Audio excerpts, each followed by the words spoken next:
السلام علیکم ملګرو. نتاشا نوي معلومات لرل. نتاشا چې دا ملګرو خلکو ویل منټلی دا چې دا نو دا خرابه ده ملګرو. هغه ښکارېده داسې چې ته به وایې چې دا بالکل منټلی خرابه ده، ذهني طور باندې دا خرابه ده. خو د هغه چې ده نو د هغه کومه ټیسټ چې وشو میډیکل ټیسټ، نو تاسو به هم ډېر زیات حیران شئ چې هغه کومه ریزلټ راغی ملګرو. نو دا نشه کوي او هغه نشه کوي که نه چې آیس نشه کوي ملګرو. تاسو دا پېژنئ چې آیس نشه څومره خطرناکه وي او ملګرو دا د مالداره او د ښې کورنۍ سره تعلق ساتي. نو د دې وجې نه دا یو داسې نشه کوي که نه دی په نشه کې ګاډی روان کړی چې د ام نه پلار او ام نه یې ختم کړل، هغه باندې ګاډی ور وخجاوه ملګرو. میډیکل رپورټ راغی، دی نه بلډ اخیستی او د بلډ نه پس چې دی یورین ټیسټ یې موږ کړی.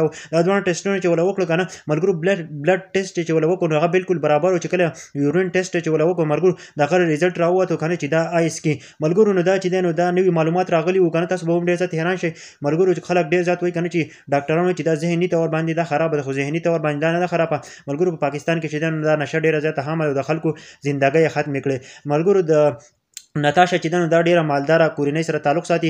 د 100 کروڑ روپو ګاډی ورسره و که نه، او دی په غریب کس باندې وروخجاو چې د ام نه او د ام نه په پلار باندې وروخجاو. هغوی په موټرسایکل باندې روان و. د دې واقعې نه به تاسو خبر یې که نه، خو دا پکې یو نوي معلومات راغلي مال چې تاسو د دې نه خبر کړم چې تاسو ته پته ولګي که نه چې د نتاشا چې ده نو هغه ذهني طور باندې بالکل صحیح ده، خو هغه آیس نشه ده ملګرو. دا هغه کوي ښه.